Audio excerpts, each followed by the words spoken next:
Hello everyone, Hobbyist here. I failed to mention it, I believe yesterday, but Happy New Year's. So now we're going into 2023, and I kind of wanted to look back a little bit on 2022, and kind of just as Phase 4 has now come to a close with Wakanda Forever. And what better way to do that than to do it with a tier list? So let's go ahead and get started. Okay, going from the bottom here. Alrighty, so we've got Moon Knight. So for me, I liked Moon Knight a lot. I loved the everything leading up to the final episode. I thought was really well done. It had its supernatural feel. It had plenty of stuff of diving into DID that was I felt like very respectable, very true to the character. I enjoyed it a lot. I also enjoyed the fact that for diehard Moon Knight fans who knew about Jake Lockley eventually coming into the picture, that they kind of waited to tease him until the very end. Like, Moon Knight Season 2, I definitely think is going to have a Jake Lockley be the next step for Moon Knight's character. But I think, honestly, Oscar Isaac killed it with everything that he did. So I'm going to probably stick it right up here in A tier. So when it comes to Eternals, contrary to popular belief, I actually don't really hate Eternals that much.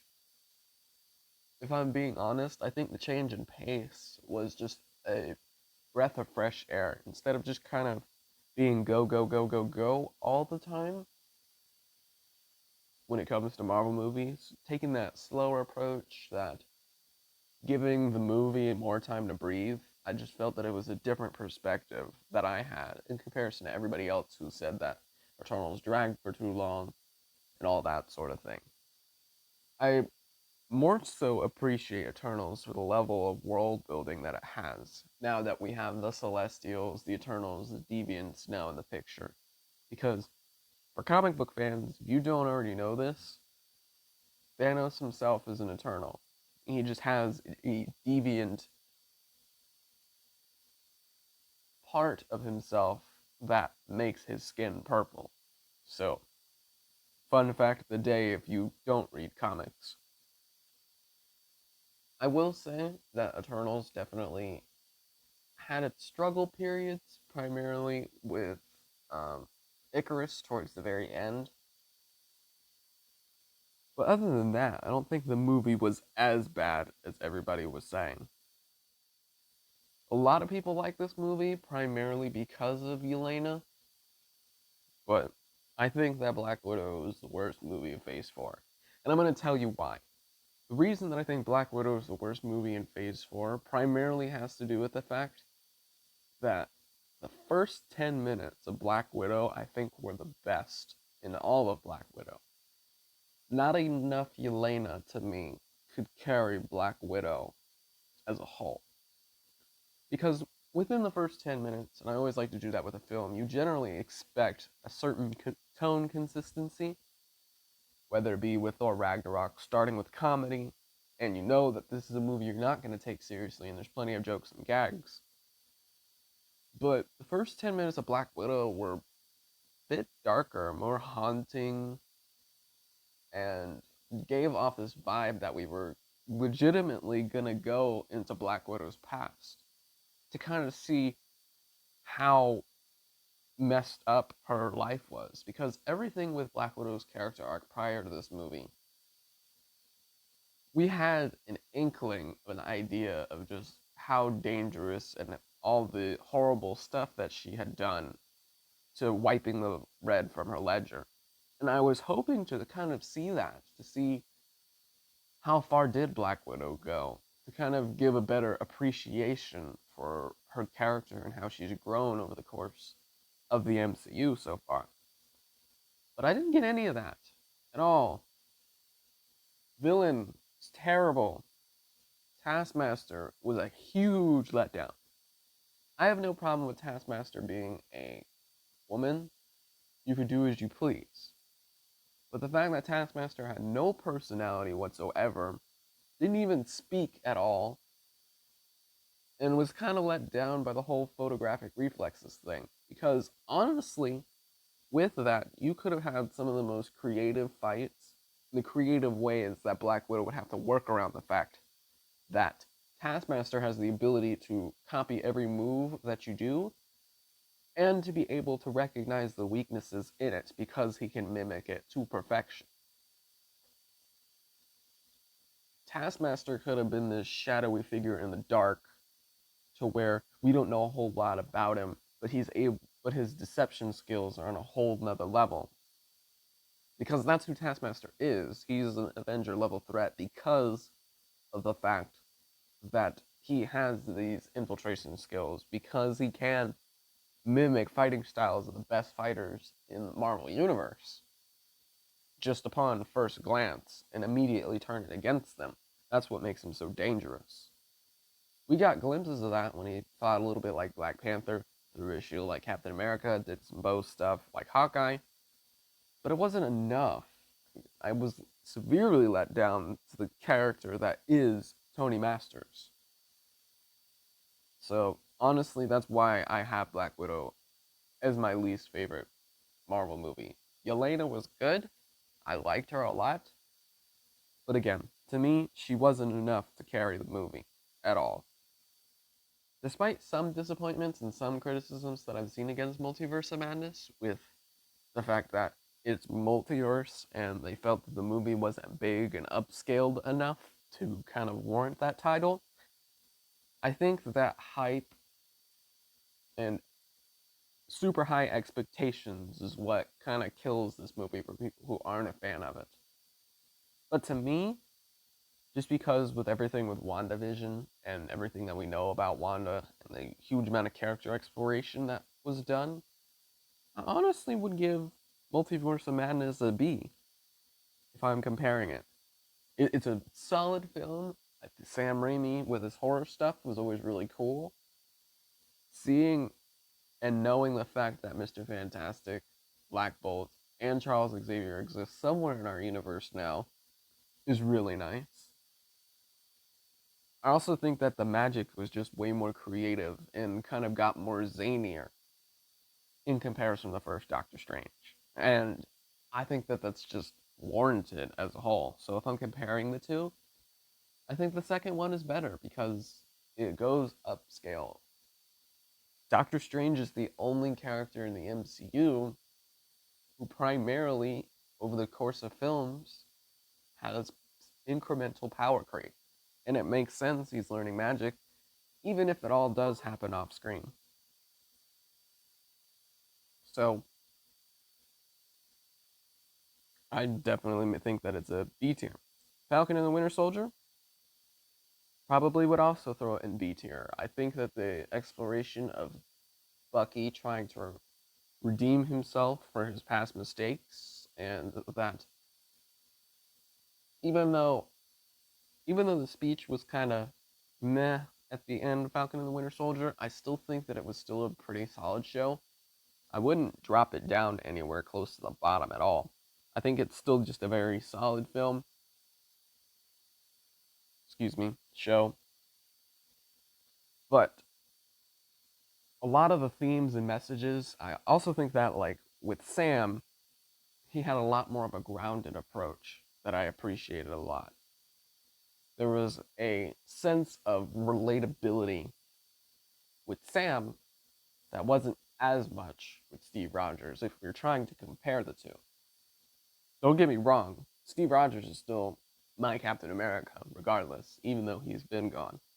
But after you get to the end of Falcon and the Winter Soldier, especially the stuff with Isaiah Bradley and the fact that US Agent was actually a pretty solid quote unquote villain for this series, I think that's kind of what bumps it all up. The only reason it doesn't go any higher is because of Carly. And yeah, that's honestly just how I feel about Falcon and the Winter Soldier. Hawkeye. Oh my goodness. Ooh, I gotta think back. did I genuinely enjoy Hawkeye as much as I did? Vincent D'Onofrio coming back as Kingpin was like my highlight of that entire show, if I'm being 100% honest. Not that I didn't think there were any cool premises, especially like involving Hawkeye going deaf, meeting Kate Bishop, but oh, I gotta throw it and see if I'm gotta be honest. I don't remember being truly invested in Hawkeye as a whole.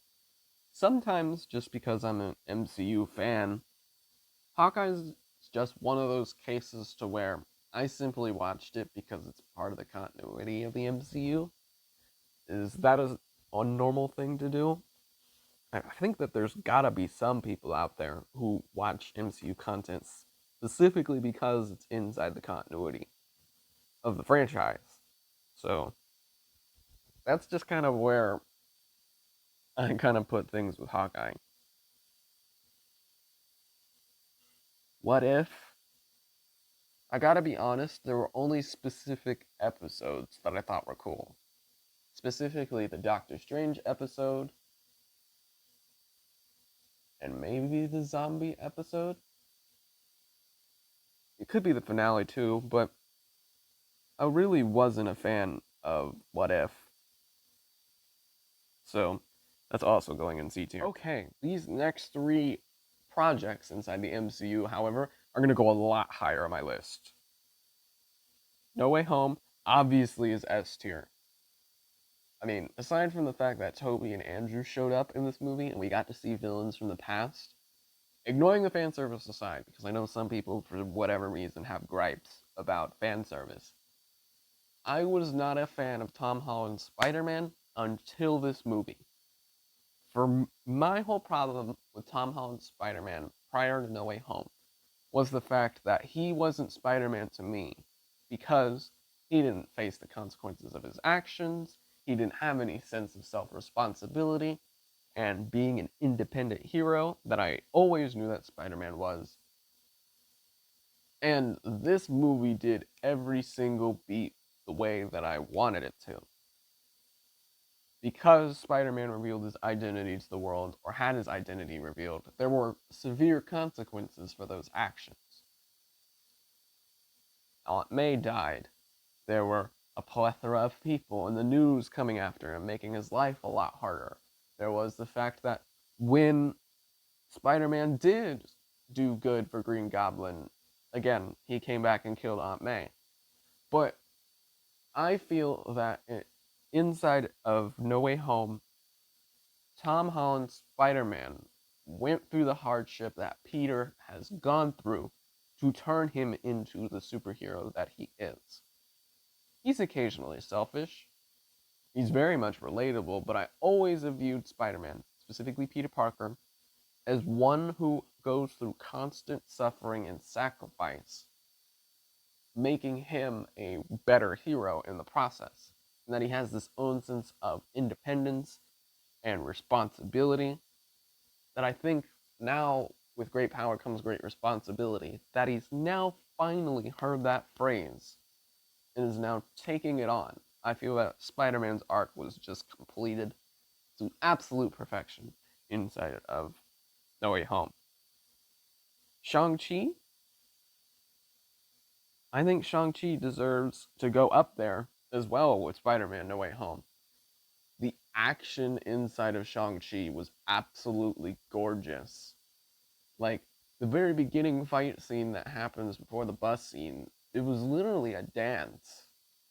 And just seeing all of the Asian culture, the fact that Wen Wu was one of the most sympathetic villains, Tony Leung's ability to act with his eyes, and how his eyes are just as much of an expression as his body language and his isms, was just what made him so good of a villain, in my opinion. And the dragons and stuff were honestly really cool. Not to say that giant CGI battles are a new thing, but seeing two giant monsters go head to head in a Marvel movie was totally badass. But yeah, I think that Shang-Chi did a fantastic job. There have been some dips in quality when it comes the to Phase 4, and I think that Shang-Chi and No Way Home for sure have kept a very strong presence that's been consistently good, at least to me. WandaVision came to me at a very, very sensitive time in my life. The themes of grief inside of WandaVision spoke to me on a very different level in comparison to anything else inside of Phase 4. Early Phase 4 had a lot of themes of grief and how to overcome grief.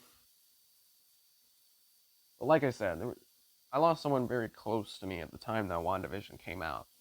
So seeing Wanda go through all the stages of grief as we started to reveal more and more about Wanda is very, very personal to me. So I can't, out of anything else, rank WandaVision as anywhere close.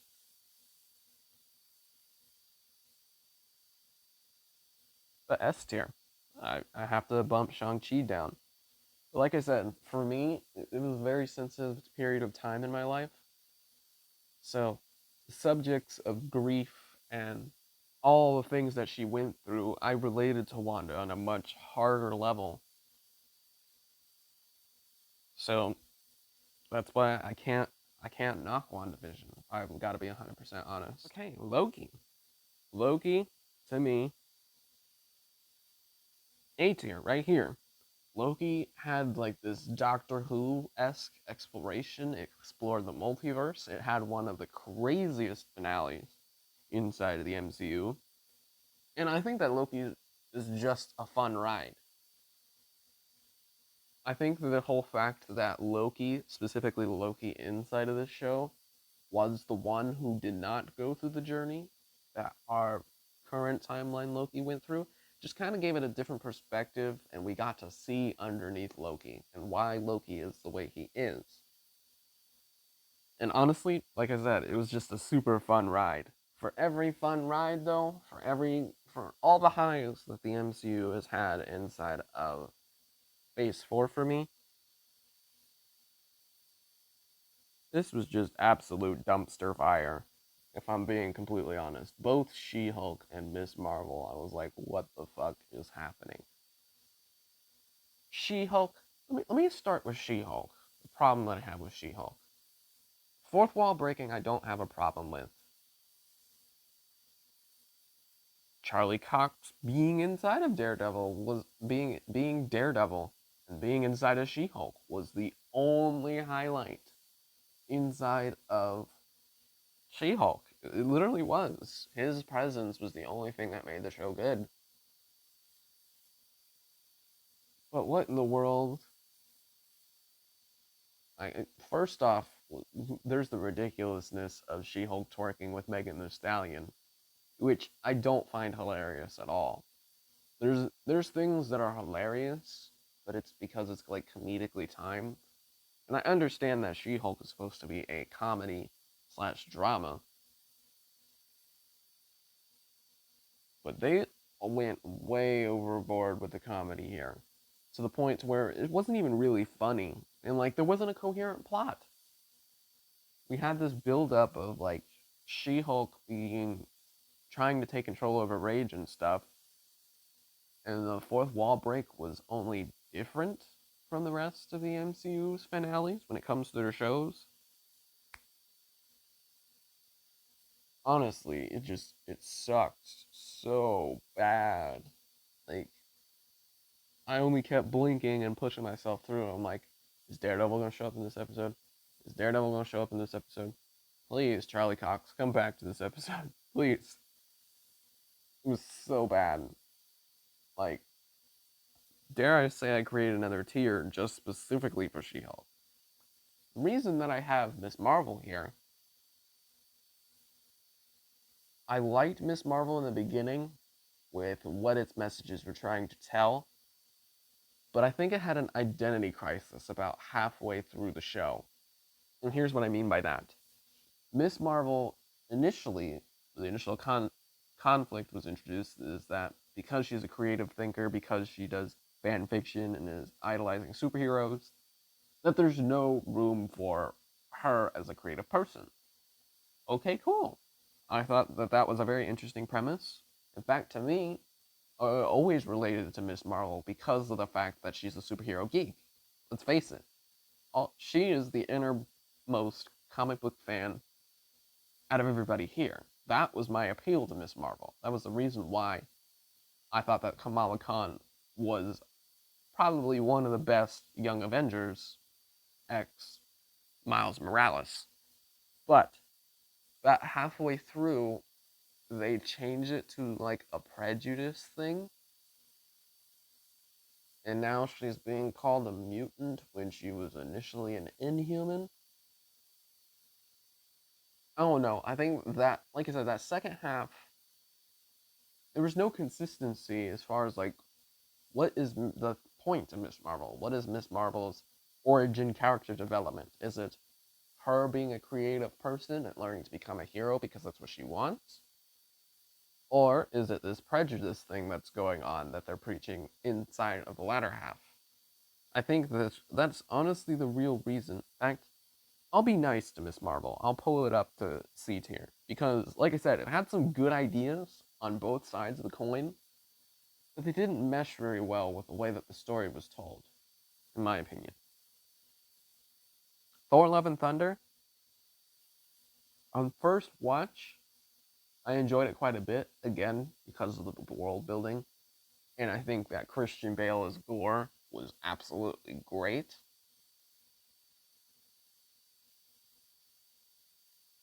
And the other thing that kind of is a up point for me when it comes to Thor: Love and Thunder was the whole Jane Foster character arc. I thought what they did with her was respectable. They didn't totally make her outshine Thor and kind of take over as I thought they would. They actually gave her a respectable arc. So for that, granted, the comedy is a bit too much to where it's like, okay, we get you get the funny gag, but I don't think it was bad enough to warrant anything in comparison to everything else down here. Then there was Wakanda Forever.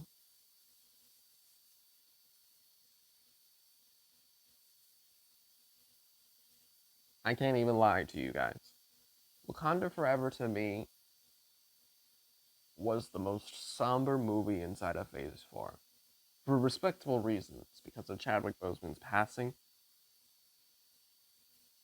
But after the crazy that was Thor: Love and Thunder, to kind of get this whole shift, comedy only happened like maybe 2 to 3 times in the span of 2 hours and 45 minutes. And it was very, very spread out.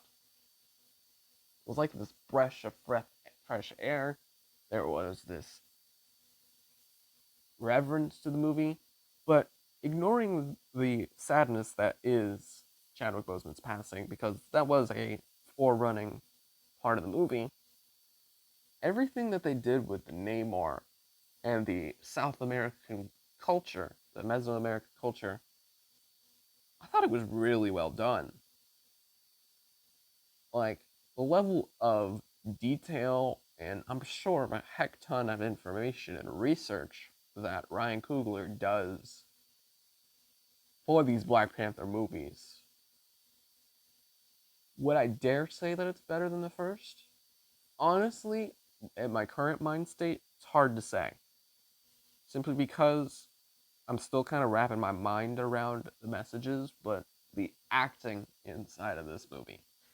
Everyone inside of Wakanda, you could see their mourning of Chadwick Boseman in their performances, especially within that first hour or so. You could feel it. It's just it's very different when you watch a movie and you see acting for a scene to where it's really the story having to build up the characters for the emotions to hit, but you could kind of feel real life pouring from the screen And you could kind of see it with everybody. I think everyone brought their A game for this particular film. I also found it interesting how they continued the themes of vengeance and the cycles of vengeance. First, starting with T'Challa and his vengeance with Bucky, then it was Killmonger against Wakanda, and then now it was Shuri against Namor. I also like the fact that they kept they stayed true to Namor's character in regards to the fact that he's more of an anti-hero than he really is a hero or a villain, and that he primarily just cares about his people. I also liked the fact that they distinguished the style of swimming that was from Aquaman to Namor. Namor's swimming looked a lot more realistic and wasn't necessarily as beautifully grand in comparison to what Aquaman did with its style of swimming. But yeah, I think Wakanda Forever was just great. If I had any doubts about Phase 4 with the levels of garbage and meh that I have in C and D, I think that Wakanda Forever is a good standing grace. Werewolf by Night, I thought was cool. So I'm going to put it inside a B tier. Secret Invasion is one of the shows that's coming out this year. So I'm assuming it's part of the Phase 5 lineup. But honestly, this is my tier list. I'm going to scroll a bit from the top to the down. Do you guys agree with my tier list? Do you guys disagree with how Phase 4 has been? But this is everything that I have got. If you haven't yet already, make sure to hit that subscribe button, and I will see you guys in the next video.